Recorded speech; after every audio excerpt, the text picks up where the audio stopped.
अस्सलाम वालेकुम नाजरीन, प्रोग्राम दूसरा रुख में खुशामदीद। मैं हूं आपका मेज़बान नादिर गुरामानी। नाजरीन, सबसे पहले तो ईरान और अमरीका के दरमियान जो मुआहदा हुआ और उसके बाद अब जो ख़बरें आ रही हैं उस हवाले से पाकिस्तान की जानिब से भी तशवीश का इजहार किया जा रहा है। आज वज़ारत ख़ारजा की जानिब से भी इस हवाले से एक बयान सामने आया है और जो हमले ईरान की जानिब से भी हुए हैं उस हवाले से भी पाकिस्तान ने अपना वाज़ेह मौक़िफ़ सामने रखा है। इसी के साथ साथ मुल्क के अंदर जो सियासी मामलात हैं उस हवाले से अगर बात करें तो हाल ही में पाकिस्तान तहरीक इंसाफ ने जो हुकूमत की मुज़ाकरात के हवाले से दावत थी उस हवाले से अपना मौक़िफ़ सामने रखा है और ये आमादगी ज़ाहिर की है कि पाकिस्तान तहरीक इंसाफ हुकूमत के साथ मुज़ाकरात के लिए तैयार है, लेकिन मुज़ाकरात वज़ीर आज़म हाउस या स्पीकर चैम्बर में नहीं होंगे, बल्कि वो जो कॉन्स्टिट्यूशन कमेटी है, कॉन्स्टिट्यूशन रूम है पार्लियामेंट के अंदर, वहाँ पर अगर वज़ीर आज़म साहब मुलाकात करना चाहें तो अपोजिशन मुलाकात कर सकती है। फिर इसी के साथ साथ अपोजिशन इत्तेहाद की जानिब से 5 अगस्त से एक तहरीक का भी ऐलान किया गया है और उनके मुताबिक 5 अगस्त को जलसा तो होगा, लेकिन उसके बाद ये जो एहतजाजी तहरीक होगी ये 5 अगस्त के बाद भी जारी रहेगी और उसकी ज़िम्मेदारी, उसको आगे बढ़ाने की जो ज़िम्मेदारी है वो सीएम सोहेल आफरीदी साहब की होगी। अब पार्लिमानी कमेटी का इजलास भी हुआ है, उस हवाले से भी कुछ तजावीज़ ये आ रही हैं जो अरकान है पीटीआई के कि सिर्फ़ एक दिन जलसा किया जाए, उसको तहरीक की शक्ल ना दी जाए।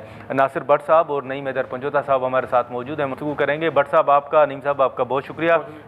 भट्ट साहब आपसे गुफ्तगू का आगाज़ करेंगे। हाल ही में हमारे प्रोग्राम में अपोजिशन लीडर अल्लामा राजा नासिर अब्बास साहब ने कहा है कि हम हुकूमत से मुज़ाकरात के लिए तैयार हैं, लेकिन शर्त यह है कि वज़ीर आज़म हाउस या स्पीकर चैम्बर में मुज़ाकरात नहीं होंगे। आप समझते हैं, उन्होंने साथ में ये भी कहा है कि अब हमें हुकूमत के जवाब का इंतज़ार है, तो आप क्या देख रहे हैं सर, क्या कॉन्स्टिट्यूशन कमेटी है वहाँ पर बैठा जा सकता है फिर पीटीआई के साथ, ओवरऑल जो अपोजिशन है उनके साथ? बिस्मिल्लाहिर्रहमानिर्रहीम। देखें, बात ये निकली कि हम बैठेंगे। ये बात तो हुकूमत 2 साल गुजार दी इन्होंने कि हम कह रहे हैं हम बात करेंगे। आज इन्होंने फिर ये कह दिया कि हम बात करेंगे। एक कमेटी बनी हुई है, कॉन्स्टिट्यूशन कमेटी जो है वो बनी है। जिस वक्त जरूरत पड़ेगी पीएम साहब के मिलने की, अगर वो आपस में कोई कमेटियां फैसला करती हैं तो पीएम साहब मिलेंगे, क्योंकि इजाजत है पीएम साहब ने अपनी जो कमेटी बनाई थी। आपको पता है कि स्पीकर साहब जो जिसमें ब्रिज बने थे वो भी कमेटी है, बात करते हैं। आप ये देख लें, मैं अभी भी आपको कहता हूँ कि फिर इन्होंने यू टर्न ले लेना है। अब इन्होंने क्या, अभी अच्छी बात है, मैं समझता हूँ कि इनको बात करनी चाहिए। बात करके जो मसाइल है उनको हल करने का एक ही तरीका है कि हम बैठेंगे, बात करेंगे। यार जब देखें अमेरिका और ईरान की जब जंग थी, खत्म हुई, तो टेबल पे बैठे तो हुई। अब फिर हालात खराब है, अगर वो आपस में एक दूसरे का साथ नहीं दे रहे, लड़ाई शुरू हो गई है। पाकिस्तान ने भी ये कहा कि ये चीज नहीं होनी चाहिए, ईरान भी कुछ चीजें गल कर गया, अमेरिका ने। लेकिन बात क्या होगी, बैठ के। तो अगर बैठ के बात करनी है जरूर होगी, इसके मसाइल इसी तरह हल होंगे। और मैं आपको ये भी बता दूं, अगर ये बात पहले कर लेते तो अपोजिशन को चाहिए था। हुकूमत बार बार कहती है, आज भी हुकूमत बात करेगी, लेकिन बात ऐसी हो कि जिसमें कुछ चीजें सामने आए जो पाकिस्तान के लिए मुश्किलात है। एक मैं कहता हूँ इलेक्शन कमीशन का ही मसला हल कर लें बैठ के, ये ज्यादा जरूरी तो अपोजिशन को चाहिए था। जोर लगाते हैं, हुकूमत कह रही है कि आए हम बात करते हैं। कोई भी मसाइल है उसका हल बैठ के ही होता है। ठीक है। अच्छा नईम साहब, अब ये जो मुज़ाकरात के हवाले से सर बातें अल्लामा साहब ने भी वाज़ेह तौर पर कहा है कि हम तैयार हैं। नासिर भट्ट साहब कह रहे हैं कि पीटीआई ने, उन्हें लगता है कि शायद फिर कोई यू टर्न ले लेगी। अब अगर आप मुज़ाकरात की तरफ जा रहे हैं, एक तो ये बताएं कि तमाम जो लीडरशिप है, जो रहनुमा हैं, वो ऑन बोर्ड हैं, और दूसरा हुकूमत के साथ अगर मुज़ाकरात होंगे तो फिर कौन से आपके नुकात हैं? वही खान साहब की रिहाई और मैंडेट की? बहुत शुक्रिया, बड़ी नवाजिश आपने मौका दिया नादिर गुरमानी साहब। देखें, सबसे पहली बात यह है कि हम चाहते हैं कि पाकिस्तान के अंदर जमहूरियत हो जी, कानून और आइन की बालादस्ती हो, पार्लियामेंट का तकद्दस जो है उसका एहतराम किया जाए, पाकिस्तान के अंदर मामलात जो हैं वो बेहतर हों, पाकिस्तान में अमन आए, पाकिस्तान के अंदर खुशहाली आए, पाकिस्तान की आवाम जो है वो खुशहाल हो, नौजवान खुशहाल हो, नौजवानों को रोज़गार मिले और पाकिस्तान ठीक रास्ते पर जाए। ये क्या चाहते हैं? ये चाहते हैं कि जिस तरह कब्ज़ा जारी है, आवाम का मैंडेट लूट कर जिस तरह कब्ज़ा किया गया, उस कब्ज़े का तसलसल रहे। अदालतें जिस तरह उन्होंने अपने ताबे की हुई हैं 26वीं 27वीं तरमीम के ज़रिए, उसी तरह रहे। पीटीआई जमहूरियत नाम की तो चीज़ ही नहीं है, लफ्ज़ी बयान گولہ باری، وہ تمام چیزیں ان کی طرف سے دیکھیں دیں. لیکن پریکٹیکلی اگر آپ انہیں کہیں گے کہ آپ عوام کا مینڈیٹ تسلیم کرتے ہیں، یہ کہیں گے کہ جناب آپ 18 میں دھاندلی ہوئی تھی تو ہم مطلب سمپل تو یہی ہوا نا کہ ہم نہیں تسلیم کرتے. پھر ان کو کہیں گے کہ آپ جمہوریت تمام قیدیوں کو رہا کرتے ہیں، جی نہیں عدالتیں تو عدالتیں کس کے انڈر ہو گئی ہیں 26ویں صدی میں کی. پھر ان سے کہیں گے کہ جناب ملک کے اندر جو ہے وہ روزگار کی کمی ہے، مہنگائی ہے، بے روزگاری ہے، تو اس پہ کہیں گے کہ اب ہم معاشی جو ٹیم ہے وہ نئی ٹیم لانے لگے ہیں. حالانکہ جب یہ حکومت میں نہیں تھے اس وقت ان کے مطالبات یہ تھے، باتیں یہ تھیں، یہ کہتے تھے کہ جناب آپ ہمیں ٹائم دے دیں، آپ ہمیں حکومت دے دیں. آپ دیکھیں ہمارے پاس ایسی زبردست ٹیم ہے جو آپ کو ڈیلیور کر کے دے گی، اور یہ مہنگائی اس ناسور سے نمٹنا ہمیں آتا ہے. آج ناسور سے نمٹنے کے لیے آپ کو 4 سال مسلط کیا گیا ہے، کیوں نہیں نمٹا گیا؟ آپ کے سوال کے اوپر 2 ٹوک آتا ہوں. دیکھیں آپ نے کہا کیا ان سے مذاکرات ہو سکتے ہیں. نمبر 1 یہ کہ عمران خان چاہتے ہیں کہ رول آف لا ہو، تمام قیدی جو ہیں وہ رہا ہوں، 26 نومبر اور 9 مئی پہ کمیشن ہو. اس کے علاوہ جو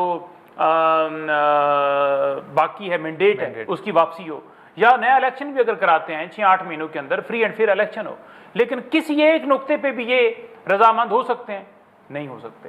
رانا ثناءاللہ کی آپ کو بات یاد ہوگی جب وہ کہہ رہے تھے کہ اگر عمران خان کو باہر نکالیں گے تو بھائی اسی جیل لے جانا.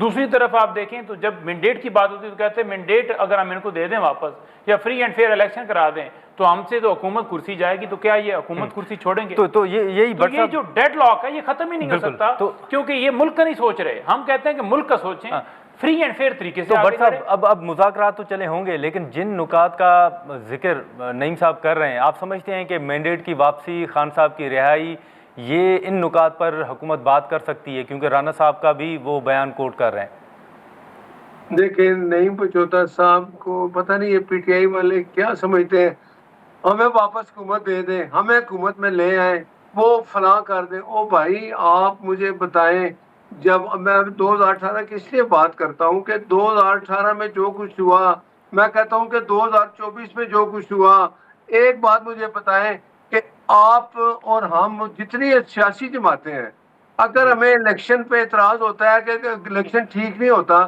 تو اس کے لیے کیا فرض ہے جماعتوں کا، سیاسی جماعتوں کا، چاہے وہ حکومت میں ہے چاہے اپوزیشن میں ہے، کہ ہم کہتے ہیں آئیں بیٹھیں بات کریں. جو الیکشن کمیشن ہے نیا آئے گا، اگر دونوں کی اپوزیشن اور حکومت بیٹھ کے ایک نیا الیکشن کمیشن چاہیے، یہ تو اپوزیشن کو زیادہ شور ڈالنا چاہیے. حکومت بار بار کہتی ہے آئیں بیٹھیں. نہیں لیکن بٹ صاحب آپ سمجھتے ہیں کہ سر 2018 کی طرح 2024 میں بھی خرابیاں ہوئی ہیں الیکشن میں؟ دیکھیں 2024 میں مجھے آپ بتائیں الیکشن کمیشن کس نے لگایا تھا؟ نہیں سر وہ تو چلیں پی ٹی آئی نے لگایا تھا چیف الیکشن کمشنر، لیکن خرابیاں ہوئی تھیں یا نہیں؟ میں کہتا ہوں کہ 2018 میں ہم نے کہا کہ یہ خرابیاں ہیں، ان کو ٹھیک کر لو، یہ مسلط رہے. پھر ہم نے جمہوری طریقے سے ان کے خلاف ووٹ آف نو کانفیڈنس لا کے ان کو اٹھایا، کیونکہ اتنا تھا کہ دنیا میں ہر جگہ یہ کہا جانے لگا کہ پاکستان ڈیفالٹ کی طرف چلا گیا ہے. ہم نے ان کو ایک قانونی طریقے سے ہٹایا. اگر یہ سمجھتے ہیں یہ اپوزیشن ساری ملے ووٹ آف نو کانفیڈنس لائیں، اپنے نمبر پورے کریں، ہمارے خلاف لے آئیں ووٹ آف نو کانفیڈنس، یہ ایک جمہوری طریقہ ہے جو ہر وقت استعمال ہو سکتا ہے. اور یہی ہے، ہم یہ صرف کہتے ہیں کہ جو کچھ ہو رہا ہے پاکستان میں، باہر کی قوتیں جب پاکستان پہ آ کے کوئی اس طرح کے اٹیک کر دیں جیسے ہندوستان نے کیا، تو ہم سب ایک ہو جائیں. جیسے ایران پہ ہوا تو وہ سب قوم ایک ہے. دوسری بات یہ ہے کہ ہمارے انٹرنل مسائل ہم نے بیٹھ کے حل کرنے ہیں. آپ مجھے بتائیں کہ یہ کیسے حل ہوں گے؟ اکیلے آپ کر لیں، اکیلے ہم کر لیں، نہیں ہوگا. یہ بیٹھیں گے، بیٹھنے کے بعد اس کے مسائل جو حل ہوں گے. اور یہی ایک طریقہ ہے، لائن نئی ریفارم کٹھے مل کے. میں کہتا ہوں جی کہ آپ اگر 26ویں ترمیم آئی، 27ویں آئی، 28ویں ترمیم آئے گی، آپ ہمارے ساتھ بیٹھے، آپ سمجھے کہ یہ غلط ہے، ہمارے ساتھ بیٹھ کے بات کریں. آپ لوگ کوئی بات نہیں کرتے، آپ ہمارے فیسلیٹیٹر ہیں. آپ کو کے پی کے میں 1 سیکنڈ کے پی کے میں آپ کو بلو پاسپورٹ چاہیے تھا، چیزیں چاہیے تھی، تو آپ نے مسلم لیگ نون اور پیپلز پارٹی سب سے بیٹھ کے بات کی. وہاں کیوں بیٹھے؟